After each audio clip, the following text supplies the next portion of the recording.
Welcome to Called Sister. I'm Sarah, and today I'm here with Shannon. She served in Texas as a sister missionary for the Church of Jesus Christ of Latter-day Saints. Thank you, Shannon, for being here. This is the very first podcast episode on Called Sister. I'm We're so so excited. excited. Yes, I'm so Yay! excited. Yay. And we were actually talking about this the other day that we both served missions at roughly the same time because we're about the same age, but we refer to our missions and we like to speak Spanish to each other when our families are around so they can understand.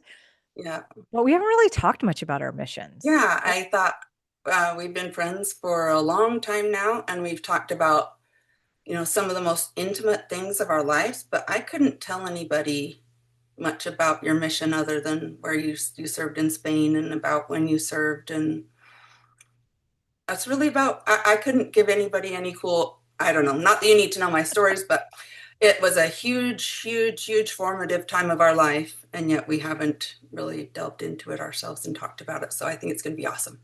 Yeah, super fun. This is going to be so cool. So, and it's funny because I think you served in Houston, Texas. Is that where you Well, served? it I was know it the was Texas. Oh, San Antonio So I don't mission. even know. So I know the state and And we I know the know Spain, country. but I don't remember, I don't even know how many Madrid. missions. Okay, Yeah, Madrid. I served in Madrid. So I'm sure you told me, but why don't you tell us then really quick? We'll maybe both share. So the name of your mission and like what years, like when you served yeah. from when to when.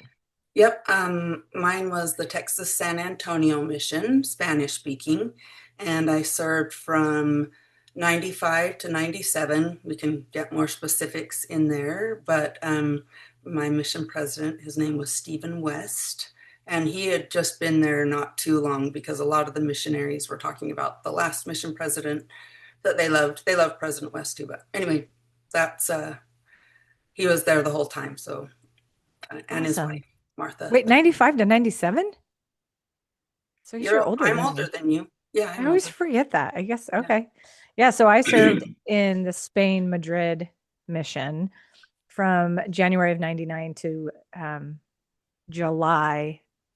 No, from January of 98 to July of 99. I don't even know. And that's when I served. And I served under President Stephen Schellenberger and his wife Roxanne, and they were my mission presidents the whole time. So I heard about other mission presidents and different things, but they were my only mission president that I had. In fact, I actually got to see him when we went out to Nikki's wedding Oh, in awesome. September. Yeah, it was really cool. It was really neat to see him again. So yeah, so when you and I served, Mhm. girls had to be 21 Right. before they served.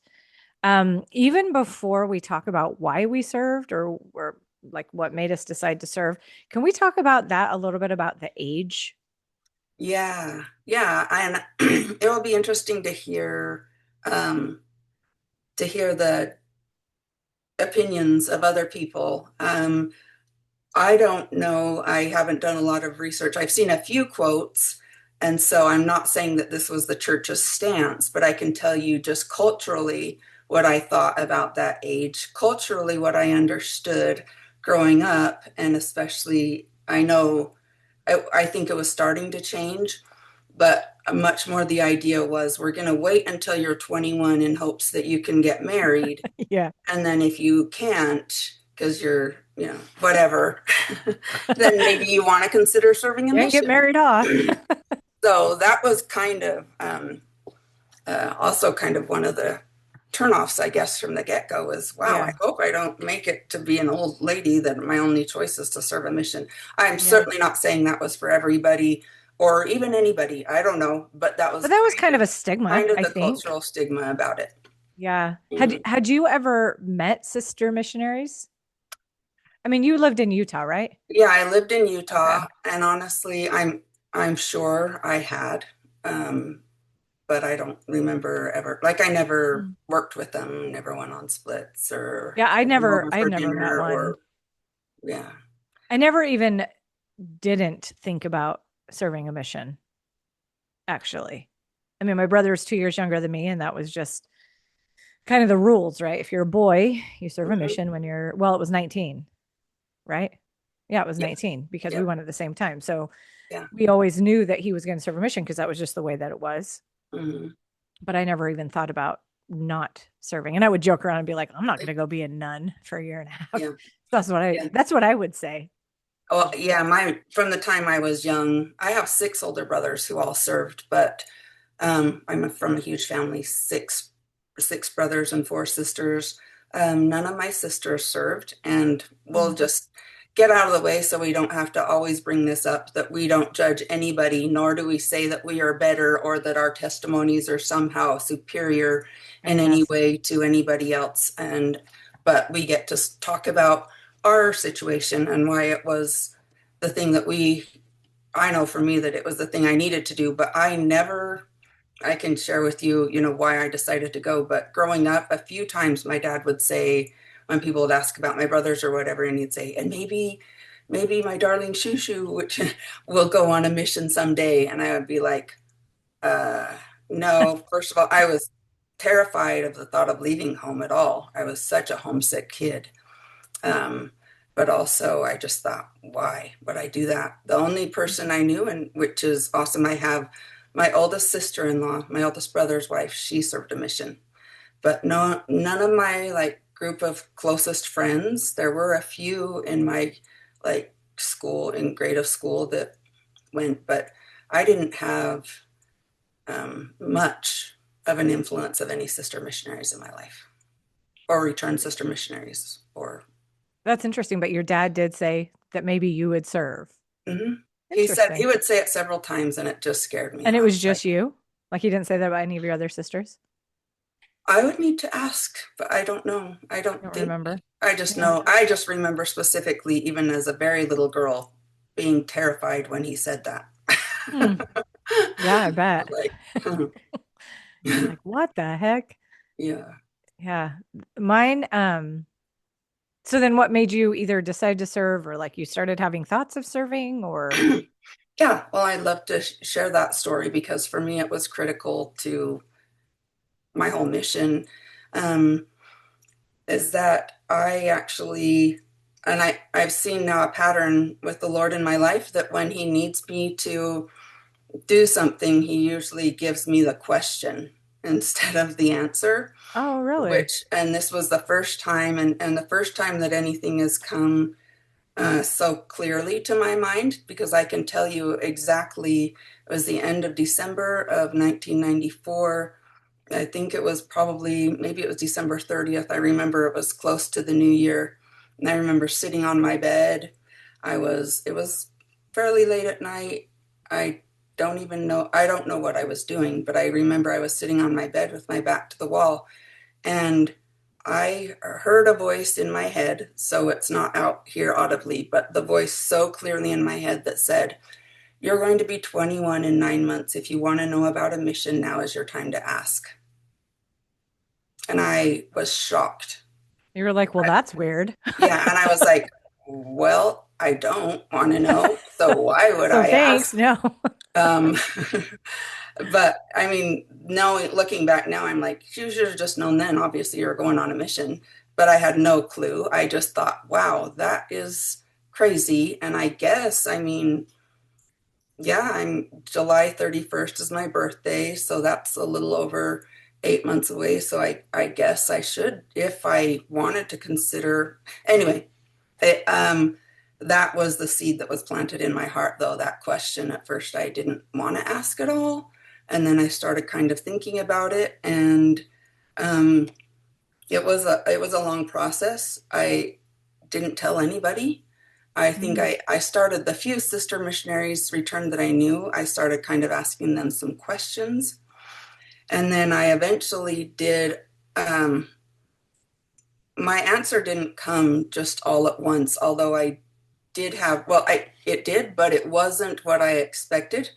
One Mm. night I was like, I was starting to really feel it. And every time my heart, or I would start, it started to be every time I would think about a mission, my heart would just burn. I I would be like, Interesting. really? Like why? Like a joy in my heart. And I was Oh, like, like excitement almost. oh yeah, yeah, Oh, like it was cool. like a gift in my heart. And I think maybe that's one of the reasons I didn't want to share.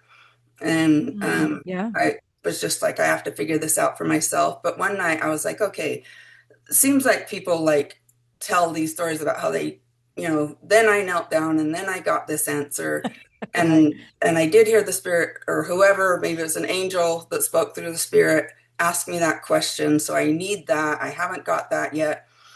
I fasted one Sunday, and that night I was on my knees and praying. And I can only kind of describe this as like a Joseph Smith experience, on only a very small personal scale, not the life changing, world changing Yeah. vision that he had. And it wasn't a vision, but I was suddenly just being attacked by all of these dark thoughts. Everything I think I've ever done wrong was being Oh thrown at man. me. And I was a good kid, but I started pretty soon. I was just sobbing, like, I'm the worst person on the earth. It was, I like, it just felt like people were just yelling at me and jumping on me, preventing me from being able to even ask. And Wow. so what I finally did, and is that I thought, like Alma did, and as I've heard a million people say now, I suddenly thought, but wait, there's Jesus. Mm. And so, I wasn't even thinking about a mission at all at that point. I was just like, Jesus is the answer, and he can help me, even if I am the worst person on the face of the earth right now. Jeez. Um, and so I got up and I went, and the first thing I went, and my sisters will tell you that they remember this night because it was so strange to them. We were very loving and close. I have two younger sisters, and I went into each of their rooms and I was just like hugging them, and they could tell that I'd been sobbing and I was just apologizing. And I remember my Nancy being like alarmed, like, why are you saying that? You're a Mhm. wonderful person. You're a wonderful sister. And I just said, no, I'm just so sorry. I want to do better. I'm going to do better. I'm going to try harder to be a better Wow. person. And interestingly, so that turned into my answer, that then I think it was almost like this cleansing of the spirit saying, okay, now you're ready. And then the answer just continued to grow. So it was very, although on the one hand, I had to know 100%, I had to know that this is what I needed to do. I relied on it all the time on my mission because I went through a lot of hard times. I think most of us do. And I'm sure we'll Yeah, talk about that at some point on the podcast. absolutely. But I really needed to rely on that I had no doubt in my mind that this is where the Lord wanted me to be. Um, and there was a lot of opposition. Again, I didn't tell anybody that I was going, except I did have to tell my dad because he was my bishop. And he was so excited. But I didn't tell until the day I got my mission call. And I don't know, my story's Really, getting, nobody else knew that you'd put in your papers or anything. And at that point, it was papers. It was like print out or get the yeah, packet from the bishop, fill it yeah, out, and mail it in. And yeah, yep. wow. Get your dental, get your How physicals did you keep all. that quiet? I don't know because I've never, it wasn't, I think the spirit just told me to do it because I needed to. Once Yeah. it was out, I was attacked a lot, a lot. Oh, okay.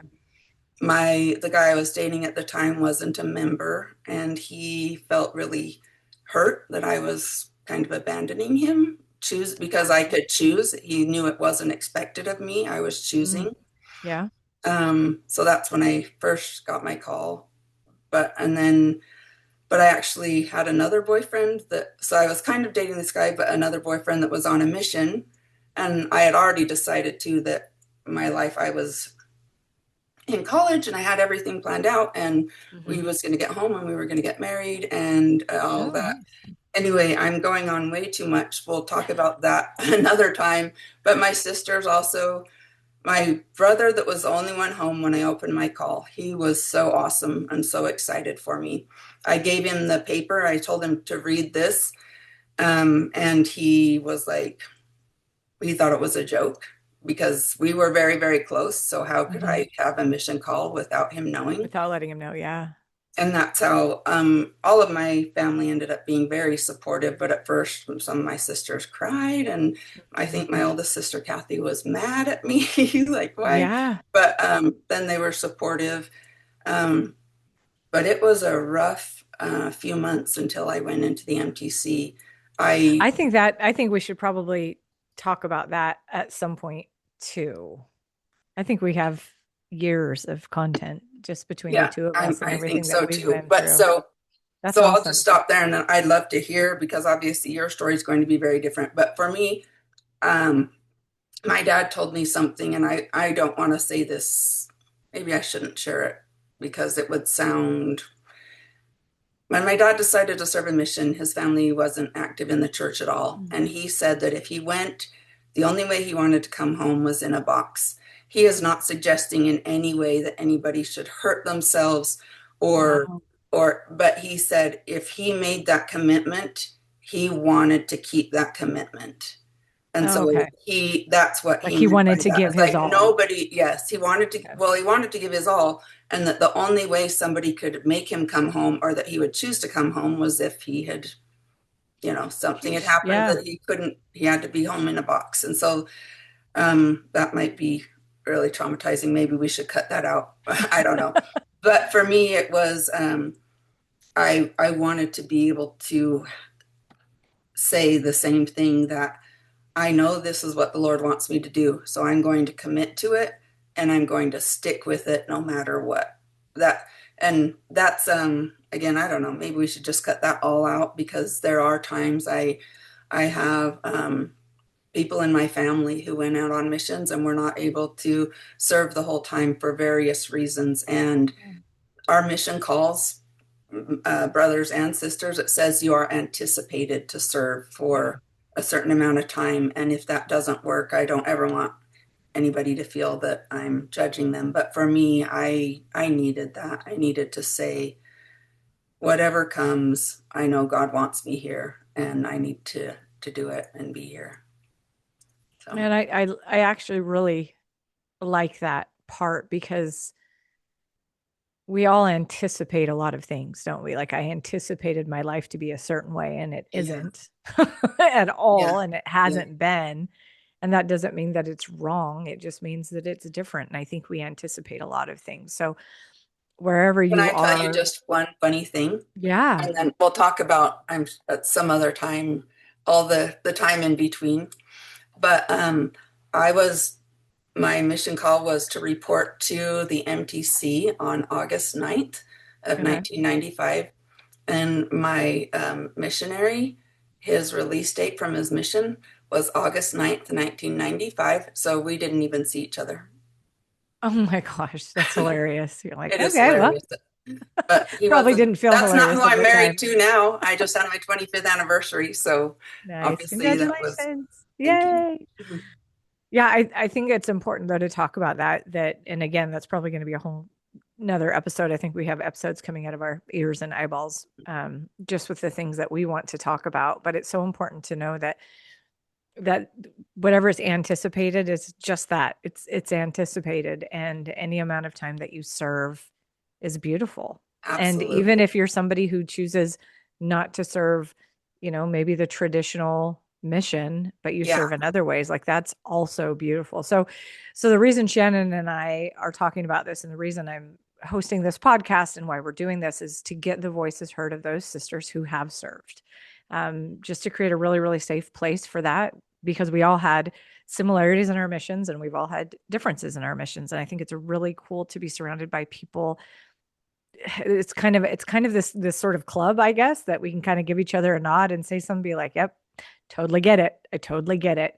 And Yeah. not to exclude anyone, but to feel included and to have that Yeah. sisterhood and that And tribe. because with my own sisters and close friends in my life, I realize the lessons that I have learned, they've also learned similar lessons in their lives. And so God Oh yeah. has a different path for everybody, but also we can learn from each other, Yeah, right? So absolutely. when we share a testimony of something or that this is how we learned, people can say, "Oh, do I believe that?" Or they can also say, "I've come to that same testimony as well, but it was through this way, and maybe Yeah, this is how we can implement those feelings and things that we learned in our lives a little bit better by sharing with each other. We'll see." absolutely. I love it. So mine started a little bit different. I had actually received, I had a really, really good friend. His name was Jared, and he had been struggling with some things. And I had my patriarchal blessing, and that is a special blessing that we get, that kind of helps us to, I don't know, kind of see what our future could hold and hold different blessings. And when I read mine, I had gotten mine in January of, so I guess it would have been of 97. And You were I was, like 18 or 19 when, or how old were yeah, you? I don't know. I can't figure it out. It was at some point. Okay. And I read it. A couple And as years far, before your mission. yeah, So, and as far as I was concerned, he just said to me that you're going to help Jared come back to church and be okay. Like he was having some struggles, and I just read that and I was like, "Oh, that's awesome." Well, then in I think it was October of I think it was of 96, because when did I go? It was 96 or 97. And and we got a call that he was no longer alive. uh, And I felt that I had failed. As far as I was concerned, his name was typed in there and it was 100% what my mission was to save him. And when I didn't, I thought, "Oh my gosh, I've ruined everything." And and then out of nowhere, the thought came, "You should serve a mission." And I remember the feeling like looking around, not that I heard something audible, but it was such a weird thought that I remember being like, "What? what? Who Yeah. said that? What is happening? What is going on?" And it bothered me. I mean, I guess bothered me. It kept coming to my mind for quite a Right. while. And finally, I just thought, well, maybe I should. So I went and told my dad, I was like, "Dad, I think I want to serve a mission."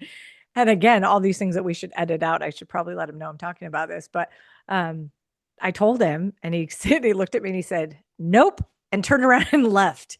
Uh, And anybody who knows my dad knows that, like, if he gets uncomfortable, he just walks out. He'll like run away or walk away. And I was like, run "Oh, away, run away. exactly." So I was like, "Oh, well, maybe that was the wrong thought to have." And then after an amount of time, and I don't remember how long, he came back and he said that was probably the wrong response. Of course, you can go if you want to. And and it was funny because I didn't know if I wanted to, but I had the feeling to go. And I was like, "Okay." And I don't remember much of the process at all. I remember thinking I wanted to go to Europe and speak Spanish, and I was like, "I don't even know if you can do that." This was back in the day when we had like globes. That was a big thing, or Yeah. like Yeah. Encyclopedia Britannica. I didn't know about Spain. Oh, I had that's no that's idea. the first place my brother pulled out the T encyclopedia for Texas when he saw my Where's call for us that? to look at. And I remember driving up to our house, and we had one of those mailboxes that it was like a square thing with like the top came down, like a rectangle at the top. Yeah, And I remember driving up to the house, and my brother and I had put in our papers at the same time because we were 2 years apart. So he was 19 and I was going to that's be, fun. and I was 21. So we put in our Hmm. papers at the same time. And back then you would get like, I'm sure how you had it, like Yeah, a big I'm waiting for envelope, this and it was big like envelope. Hmm. crammed into our mailbox, sticking out. And I remember looking and being like, "Oh my gosh." And it was in November at some point. And I was like, "Oh my gosh, I think that's them." And we opened them. And, um, but yeah, it sounds really wishy-washy now talking about like why I wanted to serve. I didn't have like a big why other than I just felt like I should. And it was really kind of out of nowhere. I was like, "Well, I guess I will." I guess if God wants me to do that. And that was kind of, I don't know, one of the first times I remember just really feeling like God had wanted me to do something and then going ahead and doing it. Yeah, yeah, I felt the same, and maybe that was part of the joy in my heart, as I kind of felt like, oh, I'm really being guided about something that I didn't think of. I'm sure I was guided my whole life with things, but we just don't recognize. But Yeah. this is where it was very evident, those times they talked about when I was a kid and the choices you would make and the paths you would go down. And I thought, he's taking me on a very different path than I expected, but I'm feeling it and I'm Yeah. feeling it's right. And it was a special thing. Yeah. Had you done any college before then? Yeah, I did 3 years. Okay. So Yeah, that's I what I had. was, had my whole everything, because my birthday is in July. So I was only 17 when I graduated. And so I'd Mhm. gone to 3 years. I had a scholarship. I was in the program I wanted. I was, everything was all worked out. And then he was going to come home and we were going to get married. And I only had a year left of school and yada, yada, yada. Gosh, isn't that fascinating? Yeah, I had gone to 2 years, graduated from a junior college. I actually put in, um, my application at Oregon Health Sciences University. I wanted to be a dental assistant and I wanted to get in there, but I also graduated when I was 17. So I graduated college when I was 19 or something. Just with my associates, but they wouldn't look at me. They're like, you're not serious. You're way too young. And I remember just feeling super defeated. And so I was actually working at an OBGYN office. Like the medical field has always fascinated me. So I was working there back in my hometown, just kind of like not knowing, not that my life wasn't going anywhere. Like I had a really good job and things were going well, but I kind of didn't know what was next. And Mhm. so maybe, and I don't remember if I was asking this, but maybe I was asking kind of like, what do I do now? Because it seems like that would be an answer to prayer. Mhm. That, yeah, I hadn't even. I love hearing our stories and that yours, it looked like the path wasn't, you were a little unsure, even if that didn't necessarily lead you to thinking, on I should serve a mission, but then like mine that I thought was totally on this path and being told differently. I love hearing that God speaks to each of us differently than in our life situations. And Yeah, yeah, absolutely. So let's actually wrap up this yeah. episode with that. Um, And I will ask you a question. Then if you want to ask me one too, you can, or maybe it's just going to be the same one. But if there was any advice you could give to someone considering a mission, and by someone I mean a girl, right? The age has now changed. It's not 21, it's now 18. So is there any advice you would give to a young woman considering going on a mission? Well, because of my experience, and maybe everybody doesn't need that, but I would say my advice would be um, to do some research and get involved, talk to people that have been on missions so that you can have a better idea of. Luckily, I had brothers who served and a lot of guy friends that served. So it's not that I had no clue what a mission was like. And my dad was very honest with me about some of the difficulties, even though Mm, it was very different when, um, but I would say that to seek out an answer between you and the Lord. It's kind of the same thing with everything. Search it out, but then get that between you and the Lord, because there's so many other things that are just going to try to pull you one way or the other, or one way or the other.